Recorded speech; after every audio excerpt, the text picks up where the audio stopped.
Venezuela is dumping the dollar when it comes to official exchange transactions and will now use the euro or other convertible currencies instead. The move is retaliation. Tetragrammaton, Yod, Hey, Vahe. That's Big Ben and Lil Joe hit the hard way. Cross the tree of life, Sephiroth like Hardaway. Then find a lane where a three-way is a foreplay. The world to come is depending on what the words say. Holla Candy Man, 5 times spirit parlays. In the play, overlay, overstand, underlay. Under may just be the top, that's what thought lay. That's the law of correspondence. Empty house, full mind, my thoughts is abundance. And pardon me, but the spirit is amongst us. And I'm about to pull libations, it summons entities that are armies for my enemies, that are home. King Herod, he hardly understand what he's dealing with. I fight oddly. Southpaw, catch a right jaw. This global reset. Respect for the downtrodden rejects. We wreck anything that we intersect. Reset, globe trot, then we eject. This is for Paul, Tony Grant, a former slave, captive on his own land, skill hands made. Woodworker, craftsman, his trade. Pay way for new souls to cascade. I'm a Robinson, Grant, Blakely, and Harrison. Four guardians all around me form a garrison. So spirit burst when I converse. I thirst to touch the same light that was usurped. The globe is a oil field that so fire feels. Balance on the flat plain where men mount Bill. And dark produce the light that is in the arc seal. Like the ditty in the belly of the bow steel. I lie, although it seems that I comply. I am that I am, 5 chariot ride. God guts on the inside, flail and crook ringing bell fry. This global reset. Respect for the downtrodden rejects. We wreck anything that we intersect. Reset, globe trot, then we eject.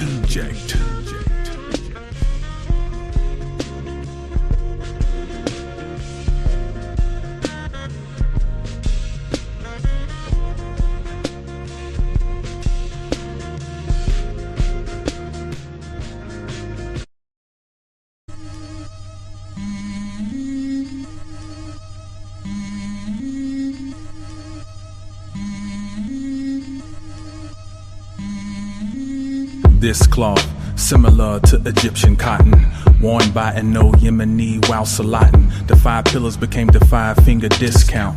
Stolen by lost souls, couldn't find a way out. Fortunately, she found fine linens in the 9th inning. A Roman centaur with his cohorts tried to tear her garments apart. A Etruscan habit, ascot, like a ship captain, dry scotch. Rumor is she got family ties in Suma and Tulsa, okay, minus the sooner. Under the moonlit night, we serenade the goddess. Crooner, sidebar, the devil can't hurt you, only make you harm yourself. Kruger, mountain cougars, roam the west side of NC. Rugers, we're no longer juniors, we are seniors in our class. Eons have passed, shards of broken glass come together like satin threads. Milan Fashion Week.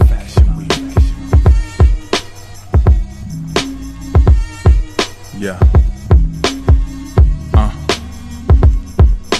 On runways, guns blaze, cannons and Nikons, place images in cage.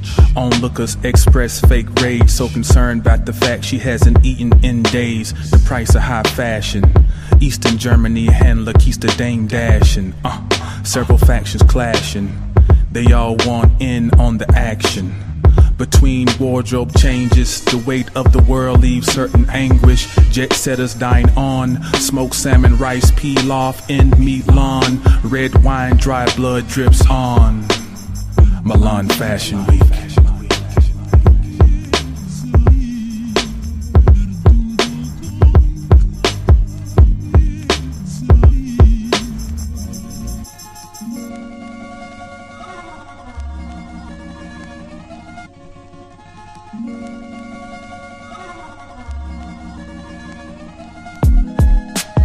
Drugged in a residence, found face down and Trueless left no evidence. At least they thought so. They overlooked the P-code, colored P-coat, the last trace of a royalty. The pedigree is obvious, a chaos is orderly. Awful paradox, still she loyally dredges on with the soil and flees. Plutonian, scorpionic is a jabs. Underworld, chthonic just below the Ave. Ma'ati-in, Sabatin-nim, the bottom at the top again. Question is the ration fair you portion them? Probably not. Milan Fashion Week.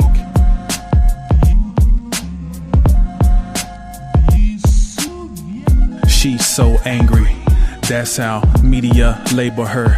When she finally starts to stir, when her life's on review, the synagogue of Satan sits on the front pew. Always got a hand in every plot, hand in every pot, hand in the ass, prostate or not. Prostrate she will not. Apocalypse, this is her shot to balance scales. This won't be one head. Mic check. Mic check. 1 2 1 2. Milan Fashion Week. Mic check. Mic check.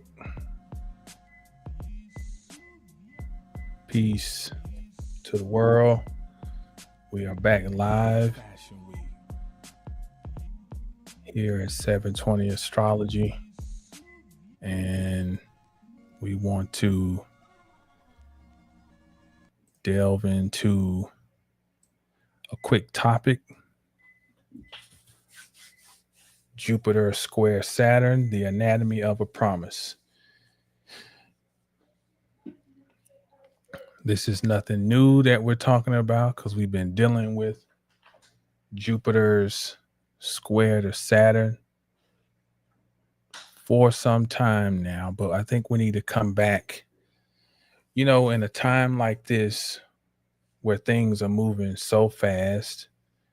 We need to sometimes pump the brakes and slow down because we can lose track of things. Things come up in the news cycle so fast, trends pop up, disputes, all types of things. And before you know it, life is just a series of pulses. And you never really remember where you came from and don't have no idea what you're going. You're just being taken on a whirlwind, a merry-go-round. So I want to use this topic to kind of reflect a little bit.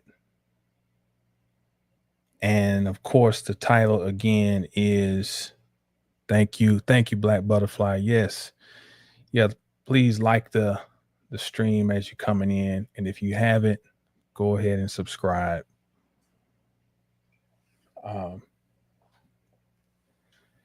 So we're talking about this energy of Saturn and Jupiter. And the title again is The Anatomy of a Promise. And so when we start looking into this from an archetypal perspective, we got to look at, if we're going to let's just take Greek mythology. Jupiter would be Zeus in Greek mythology, and Saturn would be Kronos. And in the mythology, when Jupiter's mother, I'm gonna use Jupiter because it's easier for me because I use those terms so much. But just know when I say Jupiter, it's also Zeus, and Saturn is also Kronos. Jupiter's mother, I'm trying to remember how the story was. When she gives birth, Saturn is afraid of Jupiter overthrowing him. And so his plan was to swallow Jupiter. And so Rhea took Jupiter and hid him, and she gives Saturn a rock to swallow instead. That's my memory of the story, at least that part of it. So there's this conflict with Saturn and Jupiter at Jupiter's inception. And if you think of Saturn as, in one aspect, as time, and if you think of Jupiter as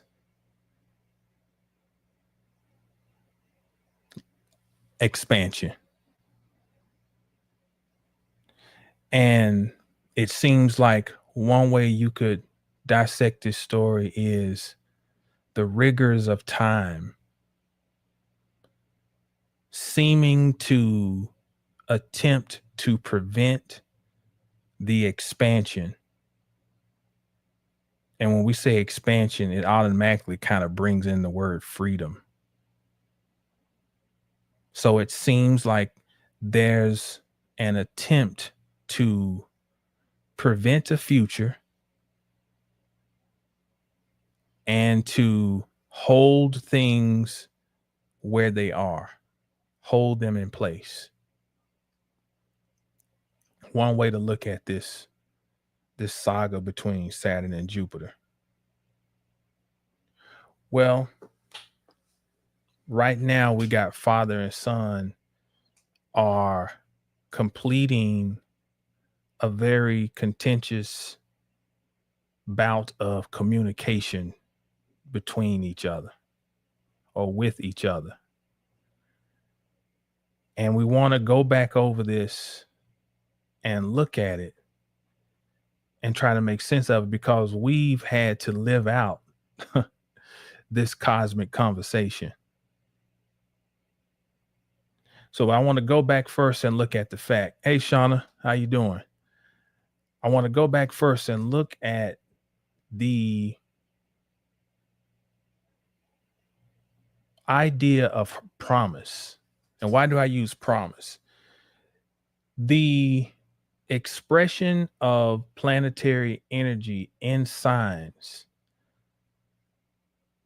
are dealing with promises, especially when we look at dignified planets. Peace, Puntiti. I hope I'm saying your name right. Puntite.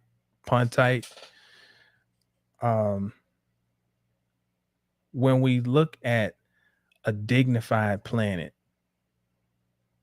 there's a promise that we are expecting to be upheld. Venus and Taurus, the promise is safety, security, and the enjoyment of all of the fruits of life.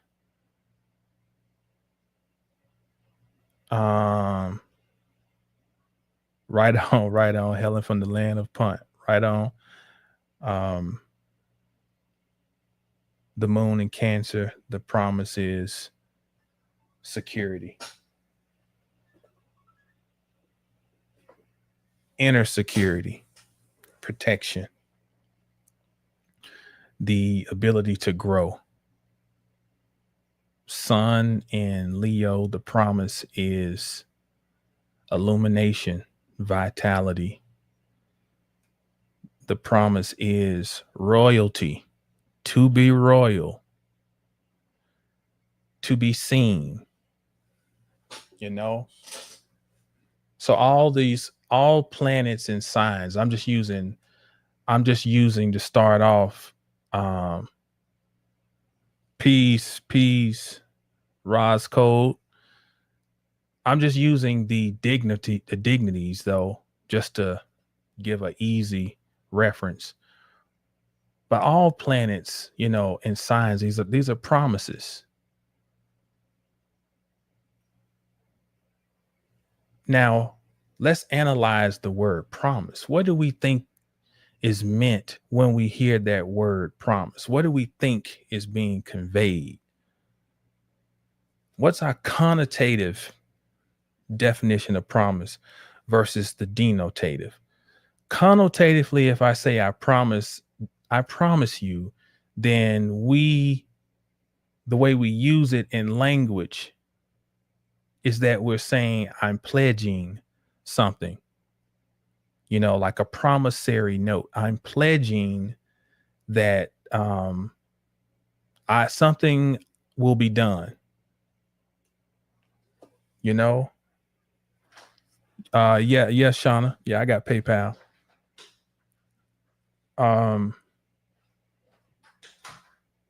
But if we look denotatively, as in the origin of the word promise, at least one of the root meanings and associations, we get the root family. What are y'all doing? Okay. We get the root family smite. That's the name of the family that promise comes out of from an Indo-European standpoint. And the cloaking definition of that family of words is, or that root family is, send, throw. To send something or to throw, which would denote some type of projectile. Now, it says that the word smite first referred to cow dung being thrown at a wall to dry for fuel. So the cow dung being flung onto a wall where it would stick and then dry in, I would assume, in the sun, and then it being used to for fuel. So when I looked at that,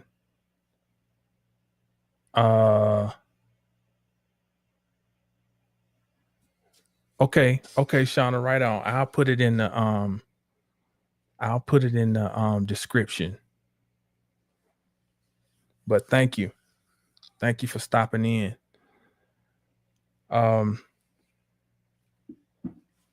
When I thought about that, throw and sin, and then its correlation to dung or excrement, I thought about how we're taught how planets form. In essence, they are the excrement of some past state. Planets are like the excrement of something that pre-existed. They're the leftovers. And then they coagulate around some form of gravitational pull. And I'm not no geophysicist or whatever, whoever would be the expert on this. I'm not, but I'm just my crude way of trying to explain it.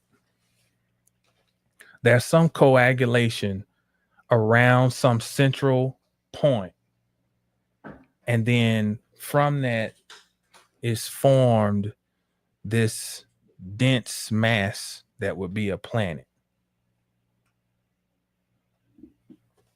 If you think about this etymology of the word promise too, send, to throw, to send or to throw, and think about Jupiter as the ruler of Sagittarius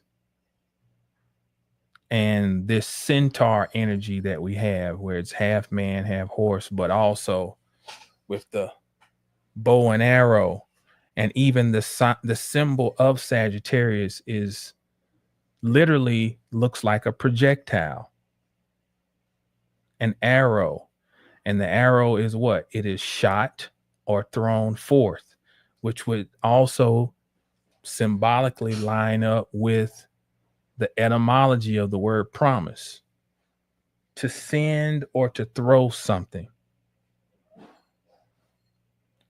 That projectile symbol of Sagittarius also lines up with the modern symbol of Mars, because the older representation of Mars is the plus sign on top of the circle, the direct opposite of Venus, which is it's important to note it, that the original representation of Mars, because it gives you a lot of understanding. It's the direct opposite of Venus. But the modern is we have the arrow that most people know, the arrow pointing off of the right, the top right part of the sphere, which is how we represent Mars, which in itself seems to denote some type of projectile. If you think about Mars energy, Mars rules over projectile weapons, bullets, missiles, knives, swords, things that pierce, things that go forth. And once you project with that blade, there's no coming back. You can't say, oh, let me second guess it, because it's already gone forth. And especially once you pull the trigger, there is no second guessing. And you think about Martian energy, it is just one direction, straightforward, projectile. Well, Mars also rules the sign of Scorpio, which is the sign associated with dung and excrement. And the dung is interesting because the scarab beetle in ancient Egypt or Kemet is said to roll up into a pile of dung and then to reemerge at a later time. So the scarab beetle associated with Scorpio also is dealing with some form of resurrection, life after death, transformation. The etymology of the word Scorpio really literally means live, although we think death a lot with Scorpio. So you see how these things tie in through words, all starting at the word promise, which we have seen a connection with dung and with traveling, projectile. We also notice that dung comes from the Greek palos, clay, earth, also mud, mire. Now, this would coincide with the Hebrew word aphor, which is dust, gray, also meaning to pulverize. Why is this significant? Because according to the scripture in Genesis, this is what man was made out of, dust. And dust connects back to dung. So man was made out of excrement. The leftovers of some pre-existing reality. Man then is a projectile, the projectile of some consciousness, projecting that consciousness into this realm through dung or dust. If you look at the Superman story, as Krypton is blowing up, what do? They put him into a capsule, and that capsule is shaped like, in one regard, we can say it's shaped like an almond, which the almond is the most one of the probably the most mystical shape. It is the circle that has been stretched. All orbits are in an almond shape or ellipse. And the womb, the ear, everything, that shape is the shape of trans or portal energy, moving one thing from one state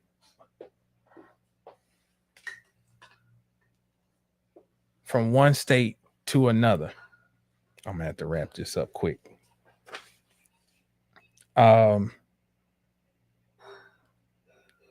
Okay. So Superman comes to Earth. In one regard, yes, it's a womb, an almond, but it's also, we can say that is excrement, because he is the leftover or remaining bit of the planet that is blowing up. So he would be the excrement that is coming to earth. He is the promise because he represents the promise connotatively of the survival of a bloodline based on the storyline. And in order for that bloodline to continue, there needed to be a projecting or throwing of what remained of its previous state. I'm going through all this to show how etymology, looking into what a word really means, will give you deeper understanding of everything, including astrological aspects and planet. This astrology period. You should not try to learn astrology without learning what words mean. So, connotatively, when we think of a promise as like a pledge, when we think of Jupiter, we think of it being a promise of abundance, a promise of fortune sometimes, a promise of joy, of happiness, a promise of overcoming limitation. These are promises connotatively, because we naturally we associate Jupiter with being the prime benefactor of the zodiac. It's the greater benefic, right? So we always feel like somewhere deep down that it promises some type of happiness, being the greater benefic. Then when Jupiter moves into a sign where it is dignified, like Cancer. Peace, Lisa. Yeah, expansion of all goodness. Yes, it's a good way to, it's a good add-on too. Expansion of all goodness. If we're gonna be honest, we kind of, Jupiter through those expressions gives us some modicum of hope. And then when Jupiter is exalted, as it is in Cancer, then we feel like its keynote can be reassured, right? That the essence of what we think Jupiter is, that it can be realized when it's in a place that it enjoys being in. But there's a lot of tough energy right now, and it may not seem as though the dignified state of Jupiter is really showing what we expected. And that's a key word, expectation, because Jupiter deals with expectation, especially in Sagittarius. And if you don't know, I'm a Sagittarius rising. So Jupiter is my ruling planet. Peace, Pink Petal. So I know this energy very well. And I was born with the conflict between the Olympian Jupiter and the Titan father, Kronos. I have Saturn and Jupiter square each other in my chart.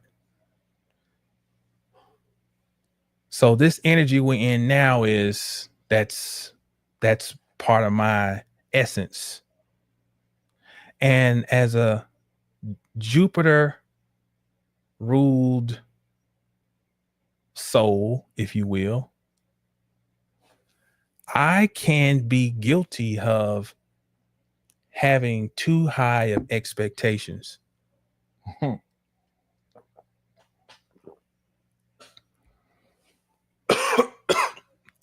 Okay. And having to deal with life coming in feeling like it's raining on my parade. Peace, MJ. You know, so that's my story, you know, that it always seems like Saturn, which is some type of reality check, is coming trying to hinder my sense of optimism. But because I'm born with this signature, I have learned to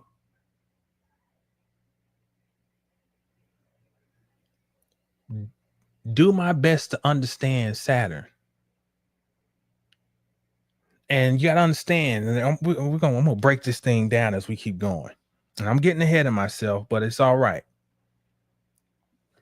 I'm going to keep giving keywords. Jupiter, especially when it's in the 9th house, in its rulership of Sagittarius, is higher learning. Saturn is the test proctor. Think about it. You go and pursue.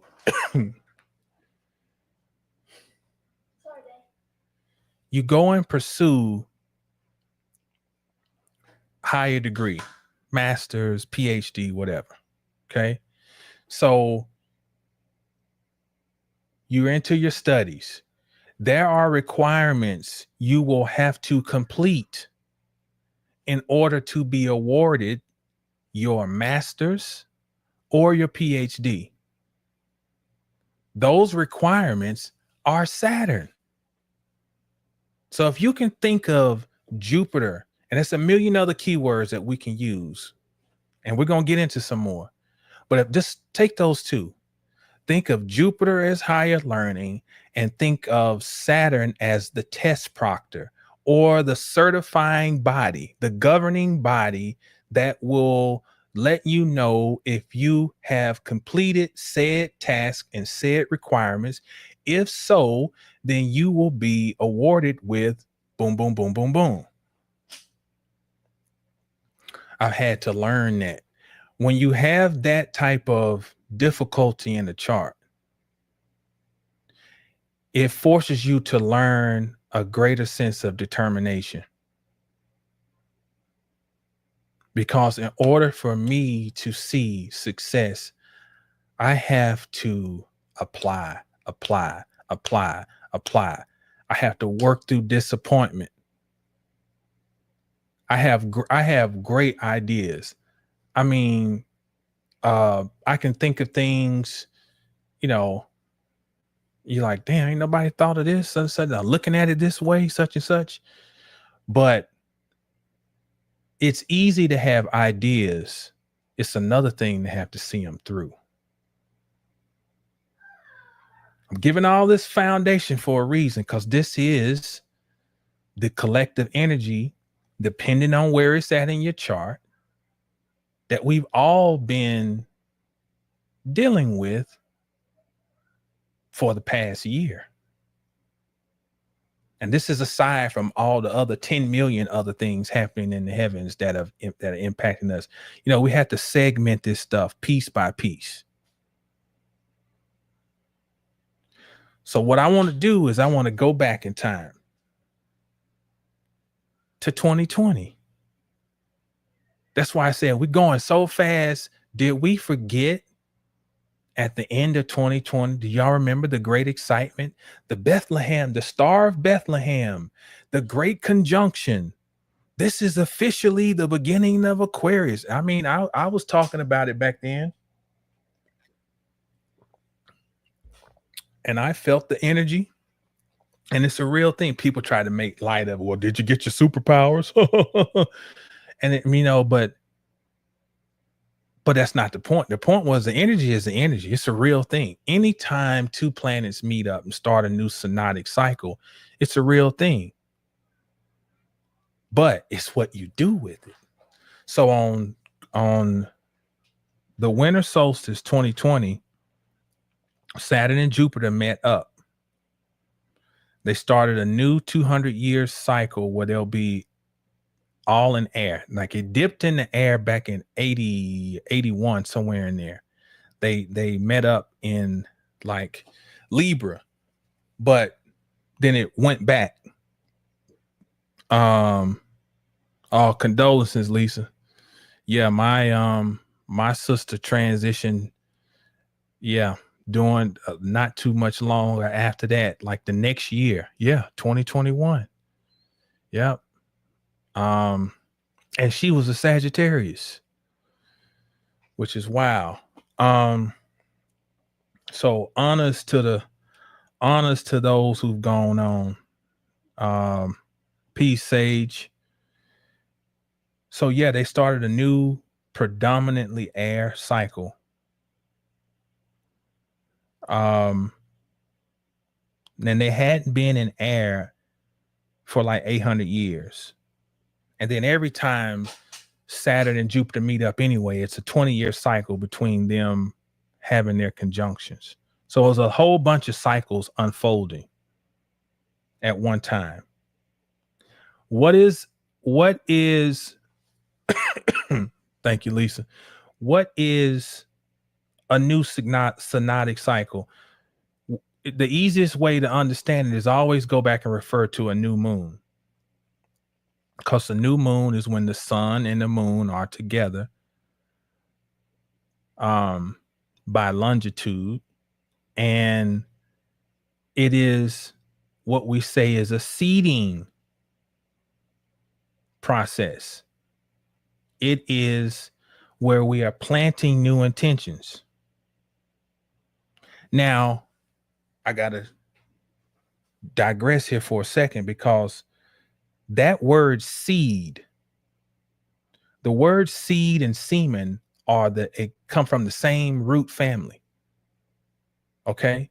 So the man's semen is a seed, but that same seed or semen is his excrement because he is excreting that substance. So then it would coincide with dung and with the promise. Because you know, when you ejaculate and impregnate, you're throwing, and you like, it's like throwing a dice. Hope it works out good, you know. See the words we use. The words we use. So even when we have a new synodic cycle and there's a new seed planting, it is a promise. We're throwing something, we're sending something, an intention. So what do we say to do on your new moon? Plant your seeds, plant your intentions, or set your intentions.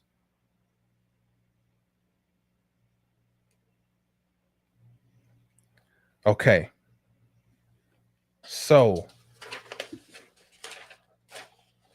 a new seed was planted with Saturn and Jupiter back in 2020.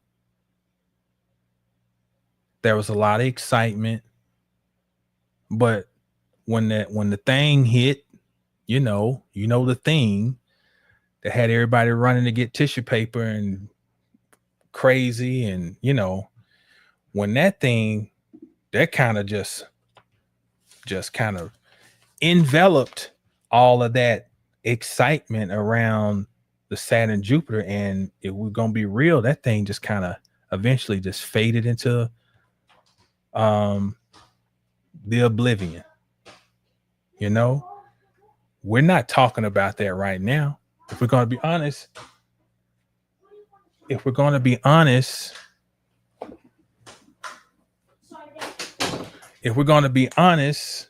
we have pretty much kind of forgotten about it, and it ain't nothing to even be. I mean, look around us. Time is literally speeding up. There are more things being piled up. Distractions. And I mean, the word distraction may seem like a cliche now, but I'm telling you, You got to really, if you don't have no direction for yourself right now, and I'm going to say this, I don't care about nothing but what I care about. And that might sound messed up, but it don't matter. Nobody's going to force me to care about something I ain't caring about that don't involve me. I'm not jumping on nobody else's bandwagon, no other calls. Fuck that. You got to be grounded right now. You got to know what your through line is. You got to know what you are, where your mind is focused on, and you got to lean into it, because it's all types of stuff around this to look here, look there, look there. You should care about this. You should act on. No, because what'll happen is you will not be able to do what you can for those who matter most, which is you and those people that are immediately around you. And sometimes being involved in what is out there is a form of escapism. So it sounds selfish when you say, I don't care about that. But yeah, because I'm not responsible. I'm responsible. There's so much my mind is thinking about where what I'm responsible for, which is a Saturn word, responsibility. And let me tell you, you're hearing this from a person who has had his ass whooped. This is 48 years of hard lessons. You know, I'm a person who loves to gamble. I love to take chances. I have lived life with a certain degree of reckless abandonment. And I have been able to see where that has been problematic a lot of times. And then it's that Saturn that has to chin check me. Then I have to get put back and like, okay, get back to the basics of what you know, the ones and the twos, the ABCs. That's where I'm coming from. Not talking down to nobody, not talking from experience. This is my life. So we had all that energy. I'm gonna do this, I'm gonna do that, such and such and such. I'm going through my spiritual journey. I'm having my spiritual awakening. And then all these other things came into, and that kind of got drowned out.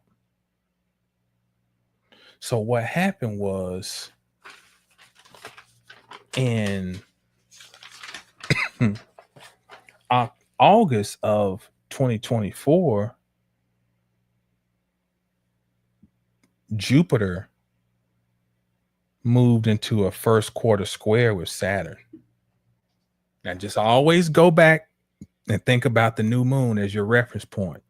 There's a new moon, then there is a crescent moon,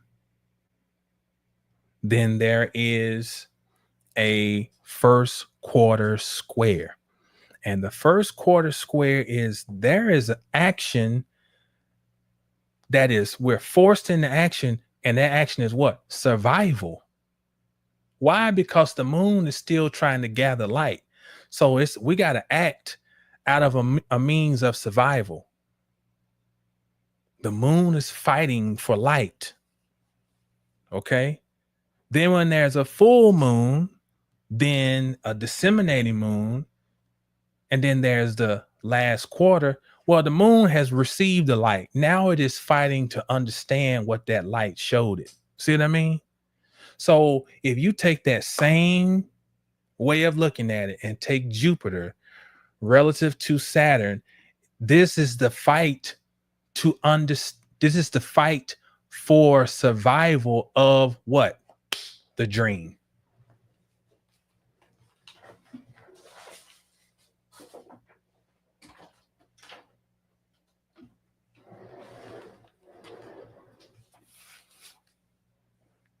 This is the fight for the survival of the dream or the idea or the vision.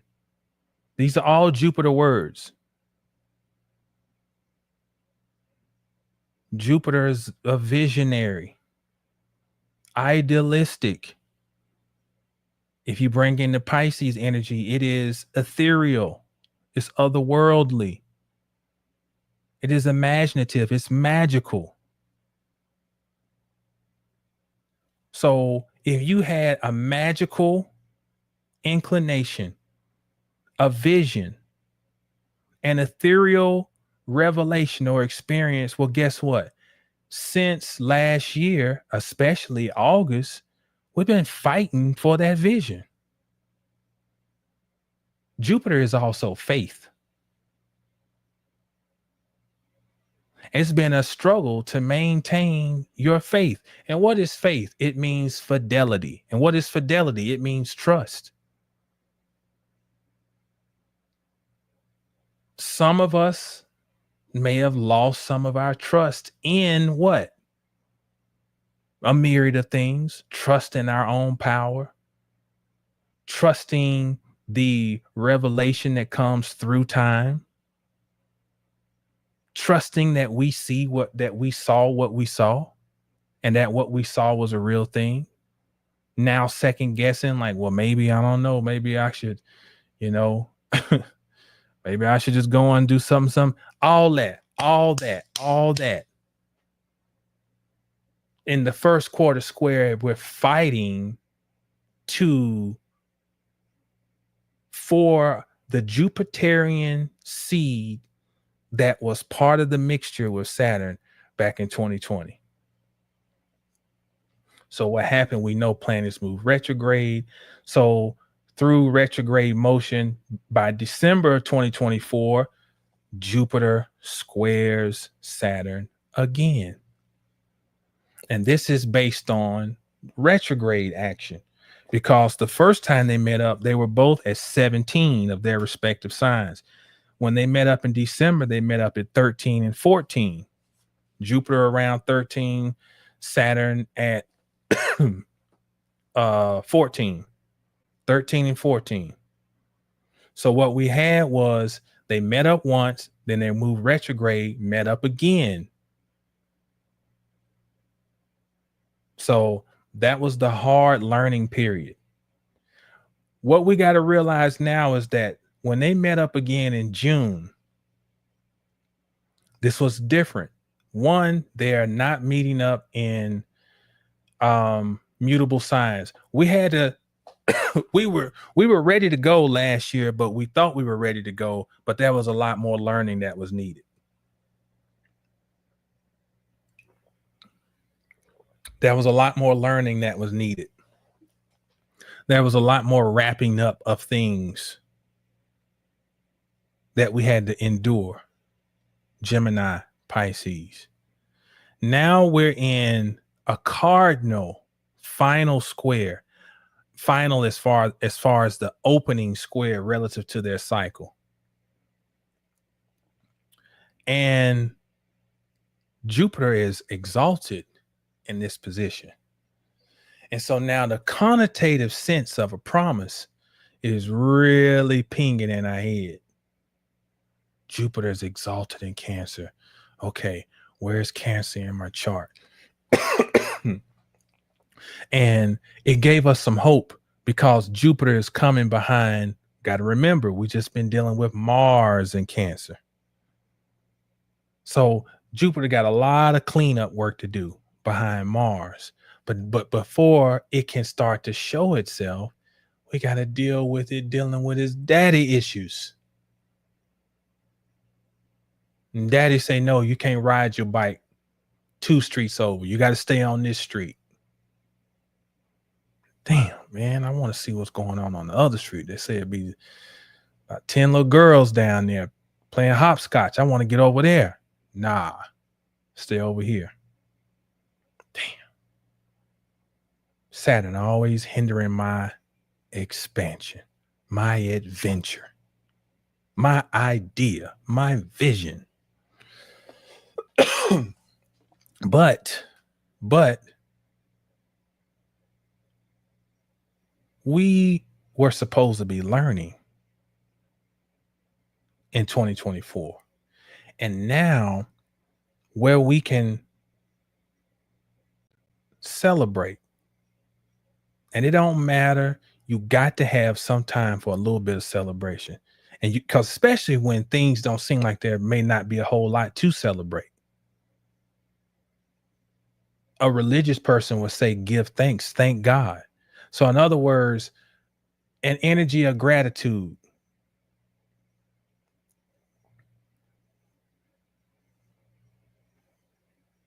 I you know, I'm human. I be around here licking my wounds. And I turn on the video. I watch this guy. I guess he's like in Ireland or the UK or somewhere. And he talks metaphysics, him and one of his friends. They probably got like 90 subscribers on the channel. But they be talking some real deep stuff. And I heard him sitting talking about if it doesn't rain, maybe he can walk to the gate. And if he can walk to the gate, maybe he can walk to town, to the market. So obviously either he's injured or he got some type of handicap. And I was like, yo, I can go to the gym. You know, I was able to go yesterday. I went today, worked out. I'm almost 50 years old. I'm in pretty good health. You know, I can go and work. I got a few joints aching and things, but I can go in there and work out and still, you know, work out at a pretty decent clip. And I had to come back and reason with myself because I saw somebody like, damn, at least I ain't in his position. Gratitude. Sometimes it's hard. Sometimes it's hard to be in a state of gratitude because you feel like shit keeps piling up, piling up, piling up. Now to add to the mix, Mercury retrograde. So every well, you can't say that word. Every goofy motherfucker in traffic is slowing up,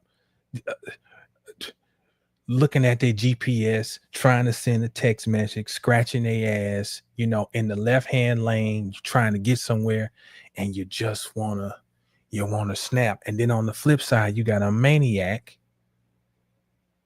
who's driving 10,000 miles an hour. You know, I always really pay attention to traffic, especially during Mercury retrogrades, with Mercury ruling over commuting, you know. So in the midst of all the frustration and things and just life, sometimes it's hard to be in a state of gratitude. And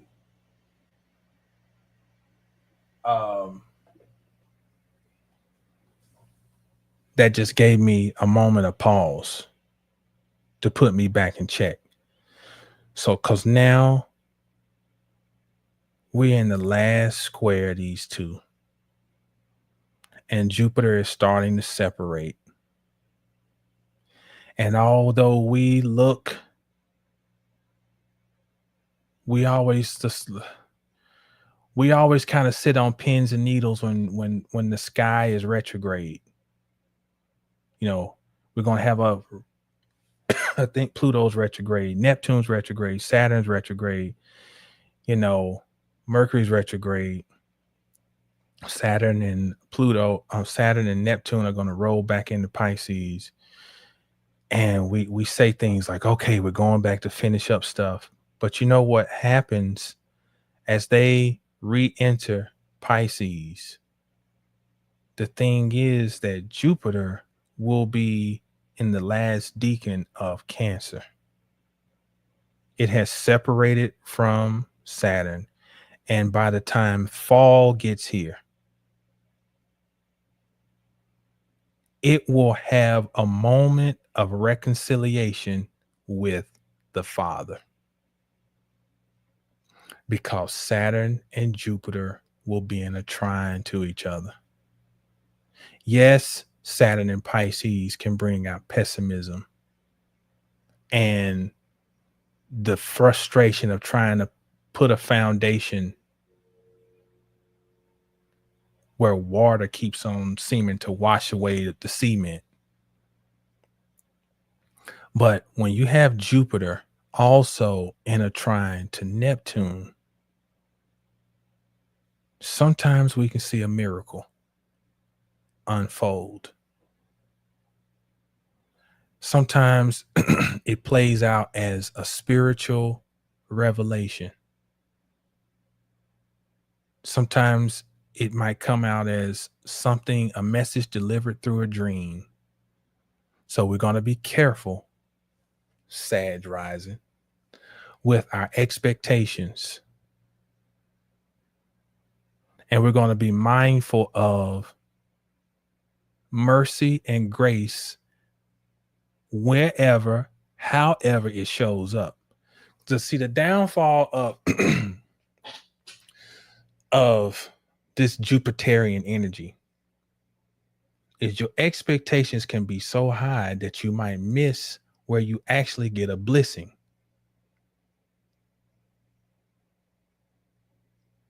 It might not be what you was expecting, but it's like, but you got this and you got that. And these things are minor things, but they can be big things if you do the work necessary to grow them.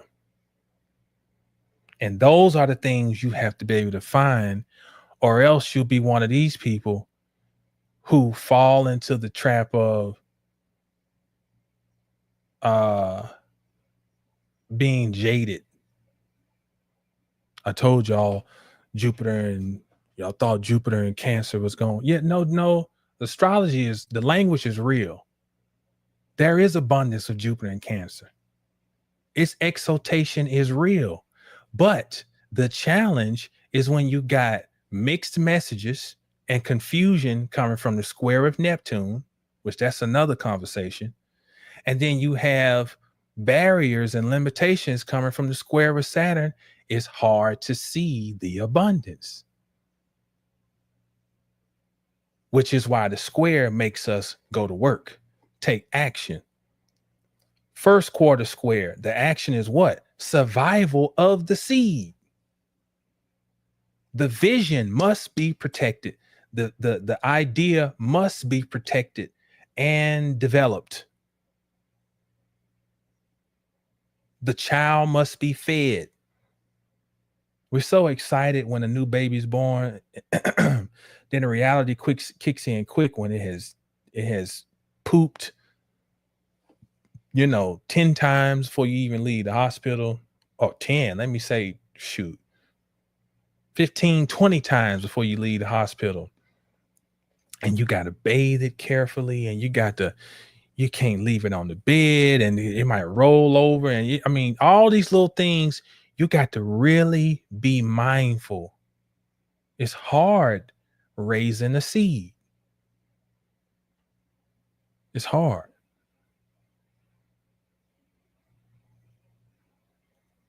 But here we are on July 21st having this conversation, and we've survived. We've survived to the point where the square is starting to separate, or the aspect is starting to wane. But we have to remain diligent so that if there is some type of fortune that may be available in the fall, then we can position ourselves to be in reception. Yes, good point, Lisa.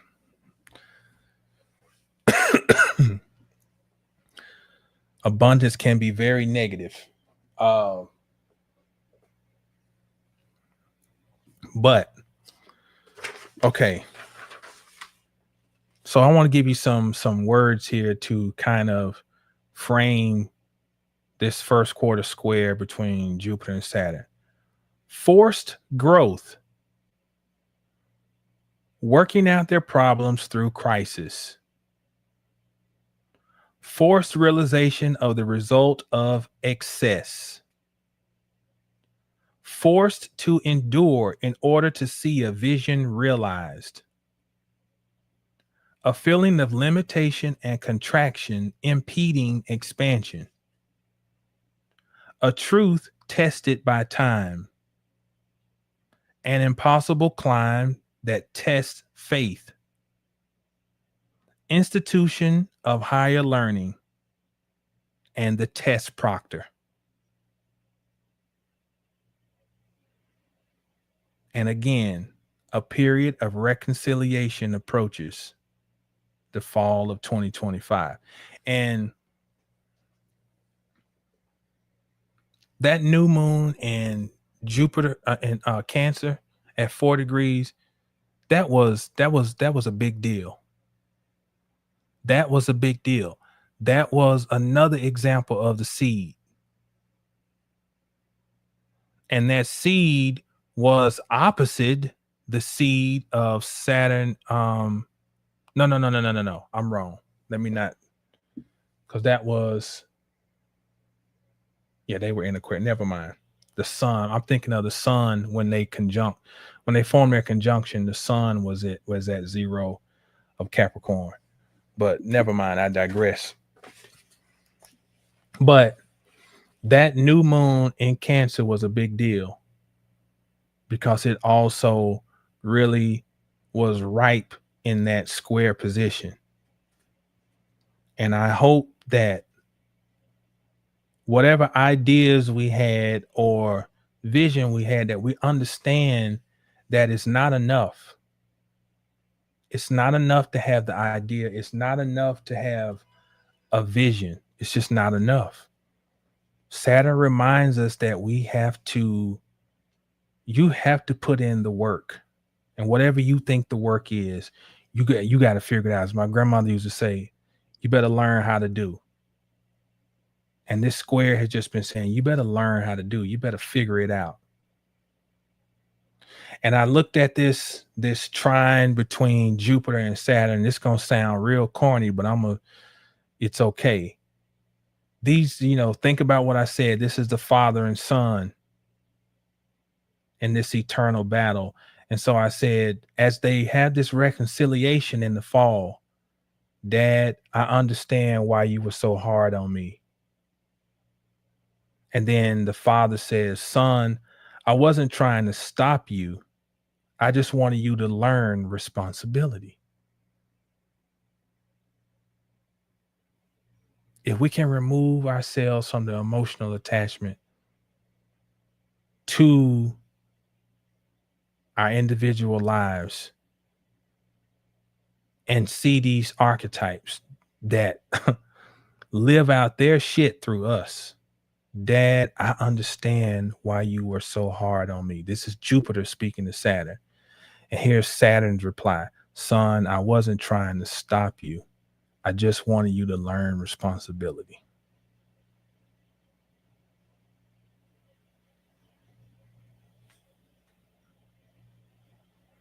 The new moon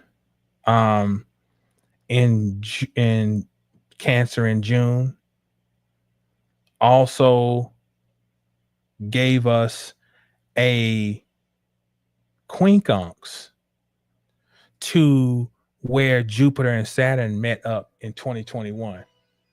In 2021, no. In 2020, when they had their conjunction, they were at 0 of Aquarius. Yo, thank you, Antonio, for the Cash App. Thank you much. When they met up in 2020, they were at 0 of Aquarius, right? So that new moon in Cancer was at a point quincunx their position because that new moon involved Jupiter. See what I'm saying? This is why this isn't key. Every moment in time is significant. It's what astrology teaches us. Every moment is a birth. So the birth at December 21st, 2020 has Jupiter at 0 with Capricorn of Aquarius. Well, at the new moon in Cancer, his Jupiter at 4 of Cancer with the sun and moon. And none of them are able to really see the vision that was planted back in 2020 because they are 150 degrees away. And so it takes work for us to go back and remember the origin story, not of Saturn and Jupiter, but our origin story relative to cycles emerging back at 2020. So this is we had to go back. And then what we have to do, because it's a quincunx, we don't see immediately the connection. So we're having to, this is why I wanted to have this conversation, because all that energy is forgotten about by now. But we need to go back and find a connection to that.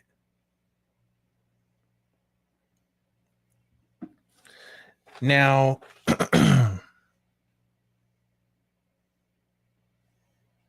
if you add in the fact that we have transiting Pluto in Aquarius, transiting Saturn and Neptune in Aries, then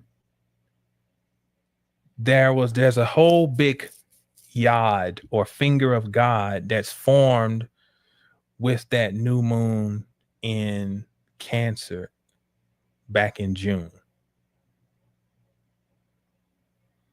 No, it wasn't Cancer. Cancer wasn't the apex. It was, hold on. It was Pluto in Aquarius. That would be the sextile. I'm trying to remember. What was the apex? I can't remember. Strike that again. That's not correct. And I'll remember what it was when I get done. I don't have it written down. What was the apex for it to be a yod? Cancer. I can't think. Okay. Strike that from the record. Another point I want to bring up. Saturn rules the aspect of opposition. So the opposition is what? Tension. For there to be muscle hypertrophy, which means muscle growth, you must put the muscle under tension. This is why we go to the gym and work out. Putting the muscle under tension creates hypertrophy. So to now extend this, ask yourself, what house does Saturn rule in your chart? And what house is Aries in your chart?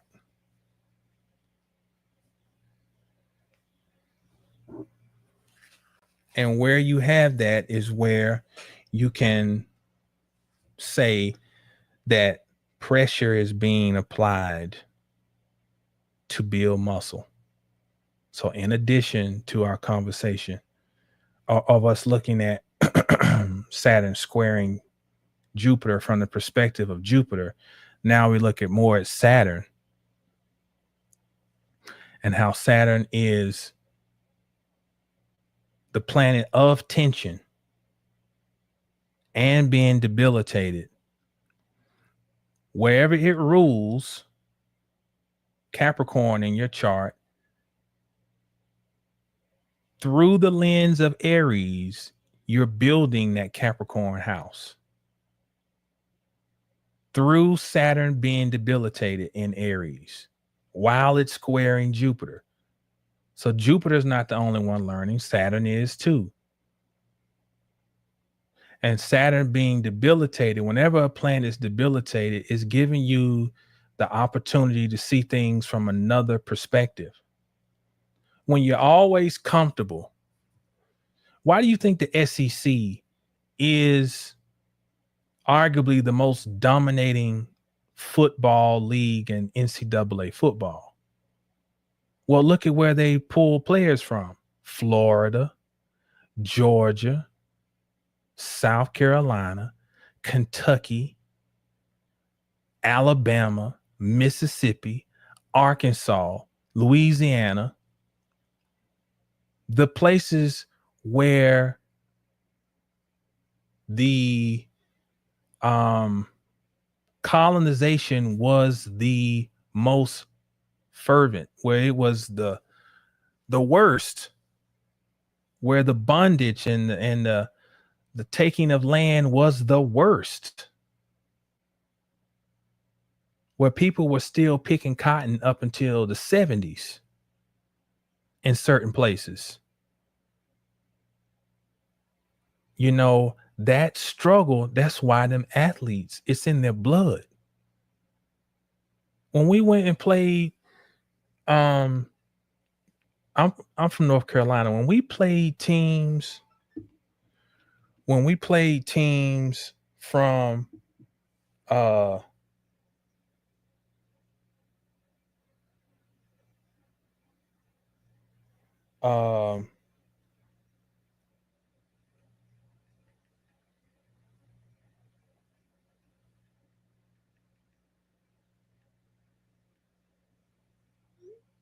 when we played teams from out east, like Richmond County, Wilmington, first of all, the color black they be is a whole different. They sweat different. I said, I don't know what type of aliens I mean, defensive end, 6'5", 6'6", lock you out. What you gonna do with them? You know? But it's because of that hard living. And if you think of that and apply that to a chart, if you find somebody who got a chart with a whole bunch of issues in it, and I'll show you somebody who was born understanding the difficulties of life. If one day I'm gonna show my chart, they say you're not supposed. I'm gonna show my chart one day, you know, because I know I'm protected. In my chart, I have a grand fixed cross. I have a grand cardinal cross. I have hammer of Thor in my chart. I got two yods in my chart. My chart is very, all of the billboard aspects that you would look at as hard things to have in the chart, I have them. That's why I don't play the lottery. I know the lottery ain't for me. It's too easy. I will never hit it. That's not in my destiny. My destiny is I have to, as they say, get it out the mud. I know that. Somebody else might can go and play the number tonight and, you know, and hit it 100 whatever million it is. Even when I do play, I be like, I know I ain't finna win this shit. Cause it's not meant for me to get it that way. It would muddy my story. So a hard aspect from Saturn to Jupiter is making everyone prove that they're worthy of receiving their master's or their PhD. And then Saturn is also learning. The professor is learning as well. Or the school the university administrators are learning. You know, because they're having to reevaluate their identity as an institution. Being debilitated in Aries. So that means wherever Capricorn is in your chart, you're given a chance to see things from another perspective. That's the point of debilitated planets. Okay. What else do I want to? Now, so I guess I want to conclude kind of with this. If you're truly on your correct path, expect resistance. And I want to clarify that because sometimes that's not a overarching statement. Let me give you an example. When my gym collapsed in 2011, right? I've told the story. I used to train local celebrities around here. Okay. I had a 5,000 square foot gym, but it was for personal training. I was training maybe 60 to 70 people a month. I had created a system, color coded the machines in my gym. So I had people running through circuits, and it was like watching a Rolex watch running. And but my ego got the best of me. That whole thing of, I'm this size now, I can be this size if I do this, da, da, da, da. Okay, so everything came crashing down in 2011, right? If I would have been really in alignment with the energy, I would have known that their whole life was over. It was a wrap, because it was my 10th house, was everything. My whole life was getting rearranged, but I wasn't into astrology back then, So what happened was, yeah, Lisa, it was. So what happened was, peace, Gemini Brown in the house. Peace, good brother. So what happened was, I got to a point, I got so disgruntled, and I started hating some of the clients, because I had to keep people around, because my rent was so high. The rent alone was $5,000. Then power bill, couple $1,000, So the overhead of that place was probably, I'm gonna say close to $10,000. But by the time you do toilet tissue, replenishing water, I was selling protein powder, keeping the bathrooms clean, just all the little, about $10,000, close to it. Divine Rights, thank you. Peace to you. I hope you've been good. Good to hear from you. So I had overstretched myself, and I had to stay around a bunch of people that I didn't want to be around, because I needed them money. And I started getting belligerent, running people off. Got to a point I couldn't pay the rent. They locked me out. All the years it took me to acquire all them thousands of dollars of equipment, they got my shit held hostage. So I finally came up with the money, got the stuff out, and what do? We tried to move to another gym off of I-30. I had the wonderful idea. I'll put a banner up, and people will be coming down the highway. They'll be like, "Oh, personal trainer." Ain't nobody paying no attention to this shit when they're going down I-30. But tried to go into the new building. The air conditioning didn't work. It was raggedy. I had just all types of issues. So my whole point of bringing this up is, you got to understand what type of resistance you're getting. And you got to know, is the resistance telling you, fool, this cycle is over? Or is it telling you, press on? Now, see, astrologically, what was going on is I was closing out cycles. If you go back to 2011, Uranus, Pluto, Saturn, and Jupiter were in a big T square with each other.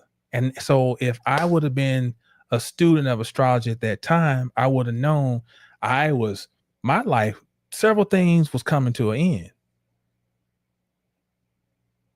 So it should have been, fool, the resistance is telling you to let go. That's why I want to clarify the statement I made. But if you know that your vision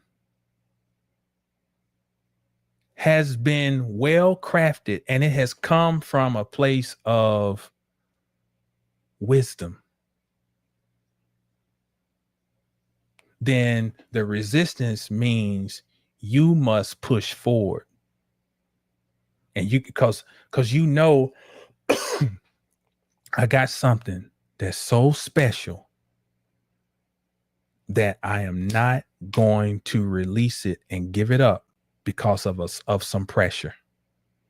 Now, this is very difficult to manage right now because Neptune may be making us a little delusional about shit. So we got to be careful and be clear. Is the vision I have now, is it of substance, or am I fooling myself? Now, the reason where I'm sitting, the reason I'm making these statements about my own life with such clarity is because of these shits. These motherfuckers emerged after 2011. These are stripes. I don't understand why people try to dye their hair. Like, I ain't trying to hide. Like, I earn these. You know what I'm saying? I earn these. These are war wounds. These are stripes. Because I wouldn't be where I'm at today if I didn't fail back then. So I know all of that was leading up to the day. So which leads to this statement. You're going to have to use your intuitive mind and speak to your soul in this energy we're in right now, where everything seems to be uncertain, and be clear on the vision, Jupiter, and the merit of that vision. And if that vision is of merit, then expect resistance. And this resistance is necessary resistance to test and see if it's thorough. What Big used to say, thorough MCs, you know, is it thorough? Is it tried? Is it tested? Endurance in its root, the etymology of endurance means truth. That's why the word tree is associated with truth, because it's solid. And if your shit is solid, you got to stand on it like King Kong. I'm standing on mine. Look.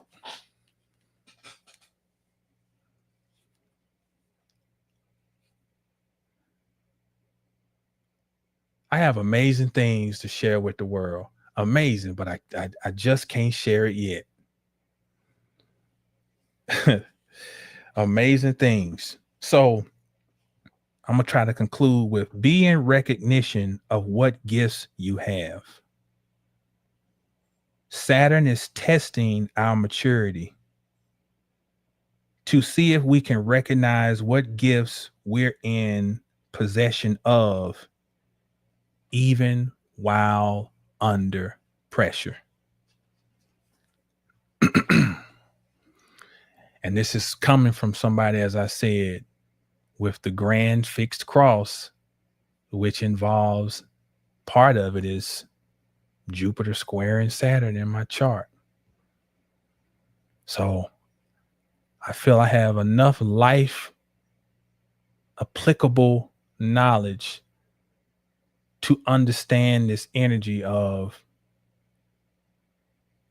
sometimes, you know, when I used to compete, one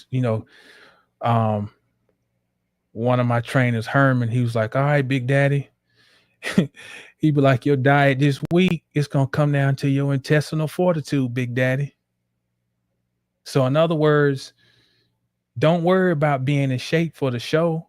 You're going to be in shape if you got the intestinal fortitude to deal with what you're going to be eating this week. The lack of food, the lack of glucose, and you can't think, and the irritability, and the lack of energy when you're training, and the fact that you still got to do 2 sessions of cardio. If you can deal with it, Big Daddy, yeah, your intestinal fortitude. So That energy, I'm feeling that. My grandmother, a Capricorn, used to say it's good for people to struggle. She say struggle's good. I'm calling on all this stuff in my mental repertoire.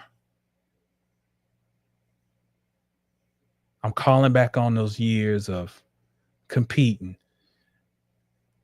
And when we were 10 days out from the show, when you have to drop your water, that means there's no salt on your food. You're drinking distilled water. You eat and you've died it down, and your skin is so tight on your face that it hurts to chew. You literally feel the muscles in your jaw, and your meat's not salted, so you have to eat. You might have beef because you need to maintain a certain degree of muscle mass, and the beef is so hard to chew, and the asparagus is stringy, and you watching motherfuckers at cookouts and shit all around you. You want to kill one of them.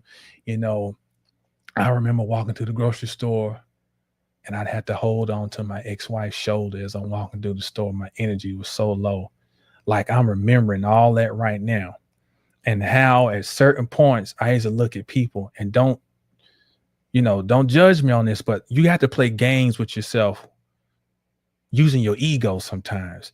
I used to look at people and be like, look at that weak motherfucker. They could never do this, and I would have to go in, because I have to use my ego to game myself to,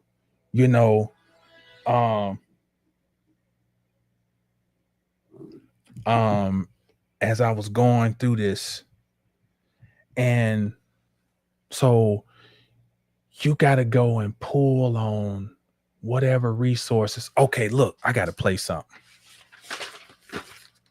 I'm going to wrap up with this. If I can find this, I'm going to play this, because this is, oh man, let me see if I can find this. This is an old clip from, what's my man's name? Oh, I can't even think of his name. His wife was Ruby Davis.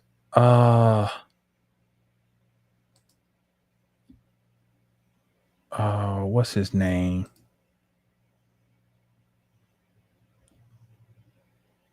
Early. Let me see.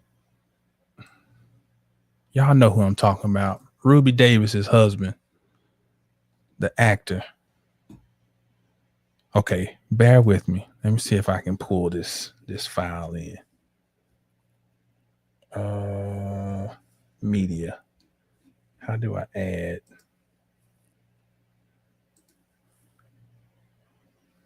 I love this this sound bite I captured of him.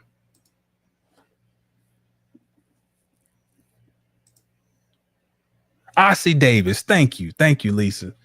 I ought to be kicked with horse hooves for that. Yeah, Ossie Davis. Yes, thank you. Let me see if I can find this. I think that's the spirit coming through. I think this is a fitting let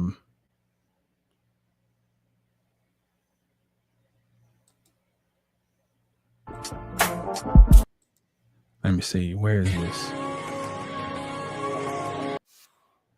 Okay, very definitely so. We have in the past always been able to rise to the occasion presented to us by circumstances, whether those occasions were positive or negative. And sometimes they looked as if they might destroy us. We live at this moment in parlous times on the international scene and here at home. We don't know exactly what the next step civilization itself is going to take, but we do know that it will take that step. And on the basis of what we have done in the past and the basis of how we do it, I'm calling on my own people to reach back into the pot one more time and come out with the mojo and the Brer Rabbit and the magic and the High John the Conqueror that it's going to take. What we need now is a new way to be black, a new way to apply all that we have learned from the past. And right now there's a lot of spinning around, bumping into each other. It's night, and we don't see very clearly. And a lot of things are happening which we don't thoroughly understand. But as time goes by, we will pick up the beat. We will catch the keynote. Then we'll be able to put our instruments to our lips and add to the symphony. And I'm sure our addition will change the whole thing for the better. I can't wait to be as black in the 21st century as I was in the 20th.